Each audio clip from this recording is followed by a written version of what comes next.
Hello friends, എല്ലാവർക്കും നമ്മുടെ പുതിയ വീഡിയോയിലേക്ക് സ്വാഗതം. ഇതുപോലത്തെ ഒരു നൈറ്റിയാണ് കേട്ടോ ഞാൻ തയ്ക്കാൻ പോകുന്നത്. ഈ അളവിന് അതിന് വേണ്ടി തുണി 4 ആയിട്ടൊന്ന് മടക്കിയിട്ടിട്ടുണ്ട്. നമുക്ക് ഈ നൈറ്റിയുടെ വണ്ണം ഒന്ന് എടുക്കാം കേട്ടോ. അത് ഈ കൈയുടെ ഇവിടെ വരെ എടുക്കാം. 19 ഇഞ്ചാണ് കിട്ടിയേക്കുന്നത്. അപ്പോൾ 38 ഇഞ്ച് വണ്ണമുള്ള നൈറ്റി. അപ്പോൾ നമുക്കവിടെ 19 ഇഞ്ചാണ് കിട്ടിയത്. അതിൻ്റെ പകുതി 9.5 ഇഞ്ച്, അതിൻ്റെ കൂടെ 1 ഇഞ്ച് കൂടെ ചേർത്ത് 10.5 ഇഞ്ച് അടയാളപ്പെടുത്തുന്നു. അപ്പോൾ ഇവിടെ നിന്ന് ഇവിടം വരെ 7.5 ഇഞ്ചാട്ടോ ഇറക്കമുള്ളത്. ആദ്യം നമുക്ക് കൂട്ടിയടിക്കാനുള്ള ഷോൾഡറിൻ്റെ അവിടെ നമുക്ക് ഒരു 1/2 ഇഞ്ച് വീതിയിൽ തയ്യൽത്തുമ്പ് ഇട്ട് കൊടുക്കാം. ആ 1/2 ഇഞ്ച് തയ്യൽത്തുമ്പ് ഇട്ടാക്കണതിൻ്റെ അവിടെ നിന്ന് 7.5 ഇഞ്ചാണ് നമുക്ക് ഇറക്കാൻ വേണ്ടത്. 7.5യുടെ കൂടെ 1/2 ഇഞ്ച് കൂടെ ചേർത്ത് 8 ഇഞ്ച് അടയാളപ്പെടുത്താം. 12.5 ഇഞ്ച് കേട്ടോ ഷോൾഡർ ഉള്ളത്. അപ്പോൾ 12.5 ഇഞ്ചിൻ്റെ പകുതി 6.25, അതിൻ്റെ കൂടെ 1/2 ഇഞ്ച് തയ്യൽത്തുമ്പ് കൂടെ ചേർത്ത് 6.5 അടയാളപ്പെടുത്തുന്നുണ്ട്. കൈക്കുഴി 7.5 ഇഞ്ച് അടയാളപ്പെടുത്താം കേട്ടോ. എന്നിട്ട് ഇങ്ങനെ ഒന്ന് വരച്ചു കൊടുക്കാം. അതിനുശേഷം അവിടെ നിന്ന് ഇങ്ങനെ നമുക്ക് ഇതിനകത്തേക്ക് ഇങ്ങനെ ഒന്ന് വരച്ചെടുക്കാം കേട്ടോ. കഴുത്തിൻ്റെ ഇറക്കം 5 ഇഞ്ചാണ് ഇതിന്. അപ്പം നമുക്കിവിടെ 5 ഇഞ്ചൊന്ന് അടയാളപ്പെടുത്തി കൊടുക്കാം. കഴുത്തിൻ്റെ വീതി 2.5 ഇഞ്ചാട്ടോ, അതൊന്നും അടയാളപ്പെടുത്താം. ബാക്കിലെ നെക്ക് 2.5 ഇഞ്ചാണ്.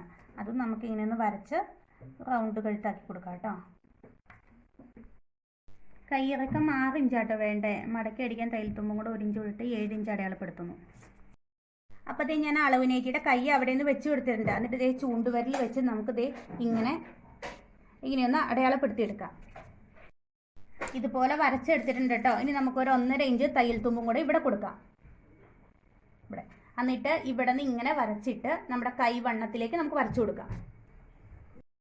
കൈവണ്ണം 10 ഇഞ്ച്, 10 ഇഞ്ചിൻ്റെ പകുതി 5 ഇഞ്ച്, തയ്യൽത്തുമ്പ് 2 ഇഞ്ചും കൂടെ ചേർത്ത് 7 ഇഞ്ച് അടയാളപ്പെടുത്തിയിട്ടുണ്ട്. ഇനി ഇവിടെ നമുക്ക് ആ 7 ഇഞ്ചിലേക്ക് ഇങ്ങനെ ഒന്ന് വരച്ചു കൊടുക്കാം. എല്ലാം വെട്ടി നമുക്ക് പാവാട പീസിന് വേണ്ടിയിട്ട് ഇതൊന്ന് ലെവലാക്കി മുറിച്ചെടുക്കാം കേട്ടോ. അവിടെ നിന്ന് ഇങ്ങോട്ട് ഒരു 1/2 ഇഞ്ച് തയ്യൽത്തുമ്പ് നമ്മളിങ്ങനെ ഒന്ന് അടയാളപ്പെടുത്തുന്നു. അതിനുശേഷം നമുക്ക് ഈ അളവ് നൈറ്റിയുടെ കൈ ഒന്നിങ്ങനെ മടക്കി എടുക്കാം കേട്ടോ. ഇങ്ങനെ ഈ തയ്യൽത്തുമ്പ് കൈ പിടിപ്പിച്ചാണ്ട് ഇങ്ങനെ മടക്കി എടുത്തിട്ട് ആ അളവിൻ്റെ അവിടെ കൊണ്ടു നമുക്ക് ഇങ്ങനെ ഒന്ന് വെച്ച് കൊടുക്കാം. എന്നിട്ട് ഇങ്ങനെ ചേർത്ത് ഇങ്ങനെ വെച്ച് കൊടുക്കാം എന്നിട്ട് ഇങ്ങനെയൊന്ന് നമുക്ക് വരച്ചു കൊടുക്കാം കേട്ടോ. കഴുത്തടിക്കാൻ വേണ്ടിയിട്ട് നമുക്കൊരു പീസ് കഴുത്തിൻ്റെ അളവിനൊന്ന് വരച്ചെടുക്കാം. 1.5 ഇഞ്ച് വീതി കൊടുക്കാം കേട്ടോ നമുക്ക് കഴുത്തിന് വേണ്ടിയിട്ട്. ഇതുപോലെ ചുറ്റും 1.5 ഇഞ്ച് അളന്നെടുക്കാം. എന്നിട്ട് ഇങ്ങനെ ഒന്ന് വരച്ചു കൊടുക്കാം. ഫ്രണ്ടിലത്തെ കഴുത്തും ബാക്കിലെ കഴുത്തും വെട്ടിയെടുത്തിട്ടുണ്ട്. അപ്പോൾ ഫ്രണ്ടിലെ കഴുത്തടിക്കാൻ വേണ്ടി ആ സൈഡ് മടക്കി അടിച്ചിട്ടുണ്ട് കേട്ടോ. അപ്പോൾ നമുക്ക് ഈ ഇതിലേക്ക് കഴുത്ത് ഇങ്ങനെ ഒന്ന് വെച്ച് കൊടുക്കാം കേട്ടോ. ഇങ്ങനെ ഒന്ന് വെച്ചിട്ട് നമുക്ക് ഇവിടെ നിന്ന് ഇങ്ങനെ ഒന്ന് അടിച്ചെടുക്കാം. അപ്പോൾ കഴുത്ത് രണ്ടും അടിച്ച് ഷോൾഡറും കൂട്ടി അടിച്ച് എടുത്തിട്ടുണ്ട്. പാവാട പീസ് ഞെറിയാനായിട്ട് നമുക്ക് അവിടെ നിന്ന് ഒരു 3 ഇഞ്ച് ഇങ്ങോട്ടേക്ക് അടയാളപ്പെടുത്താം കേട്ടോ. ഈ 2 സൈഡും അതുപോലെ തന്നെ അടയാളപ്പെടുത്തിയിട്ട് അതിൻ്റെ ഉള്ളിൽ വേണം ഞെറിയാനായിട്ട്. 2 പാവാട പീസും അടിച്ചെടുത്തിട്ടുണ്ട് കേട്ടോ. മുമ്പിലും പുറകിലും വെക്കാനുള്ളത് അടിച്ചെടുത്തിട്ടുണ്ട്. നമുക്ക് പാവാട പീസ് ഒന്ന് ഇതിലേക്ക് വെച്ചിട്ട് ഇങ്ങനെ ഒന്ന് അടിച്ചെടുക്കാം കേട്ടോ. പാവാട അടിച്ചെടുത്തിട്ടുണ്ട്. ഇനി നമുക്ക് ഇതിലൊന്ന് പുറങ്കാണി അടിച്ചെടുക്കാം കേട്ടോ. പുറങ്കാണി അടിച്ചെടുത്തിട്ടുണ്ട്. ഇനി ഇതിൽ നമുക്ക് പ്രസവ വീതിയിൽ ഒന്നും കൂടെ അതിൻ്റെ മേളിൽ കൂടെ ഒന്നും കൂടെ ഒന്ന് അടിച്ചു കൊടുക്കാം. ഫ്രണ്ടും ബാക്കും നമ്മൾ പാവാട പീസ് അറ്റാച്ച് ചെയ്തിട്ടുണ്ട്. നമുക്ക് കൈ വെച്ച് കൊടുക്കാം. അതിന് മുമ്പ് നമുക്ക് കൈ ഒന്ന് മടക്കി ഇങ്ങനെ അടിച്ചു കൊടുക്കാം കേട്ടോ. തേരുവശം ആയതുകൊണ്ട് ഞാൻ ഒറ്റ പ്രാവശ്യം മാത്രമേ മടക്കുന്നുള്ളൂ. ഇങ്ങനെ ഒന്ന് അടിച്ചു കൊടുക്കാം. അപ്പോൾ കൈ 2 കൈയും തയ്ച്ചെടുത്തിട്ടുണ്ട് കേട്ടോ. ഇനി നമുക്കൊന്ന് കൂട്ടിയടിക്കാം. നമുക്കിത് ഈ സൈഡ് ഇങ്ങനെ താഴെ വരെ ഒന്ന് അടിച്ചെടുക്കാം കേട്ടോ, 2 സൈഡും. അപ്പോൾ 2 സൈഡും കൂട്ടി അടിച്ചിട്ടുണ്ട്. ഇനി അടിഭാഗം ഒന്ന് മടക്കി അടിക്കാം കേട്ടോ. ഫ്രണ്ട് ഓപ്പൺ നൈറ്റി ആട്ടോ. അപ്പോൾ നമുക്ക് ഓപ്പൺ ഒന്ന് അടിച്ചു കൊടുക്കാം. ഞാൻ ഓപ്പൺ അടിക്കാൻ വേണ്ടിയിട്ട് ഇതുപോലെ നീളത്തിലൊരു തുണിയാട്ടോ എടുത്തിട്ടുള്ളത്.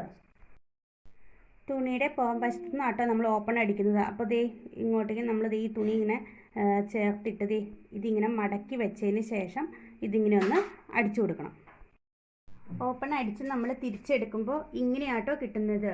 ഇനി നമുക്ക് ഈ പീസ് ഇവിടെ നിന്ന് ഇങ്ങനെ ഒന്ന് മടക്കിയിട്ട് ഈ സൈഡിൽ കൂടെ ഇങ്ങനെ ഒന്ന് അടിച്ചെടുക്കാം. അപ്പോൾ ദേ നമ്മൾ നൈറ്റിയുടെ ഓപ്പൺ ഒന്ന് അടിച്ചെടുത്തിട്ടുണ്ട് കേട്ടോ. ഓപ്പൺ ദേ ഇങ്ങനെ അടിച്ചെടുത്തിട്ടുണ്ട്. നൈറ്റി മൊത്തം തയ്ച്ച് തീർത്തിട്ടുണ്ട്.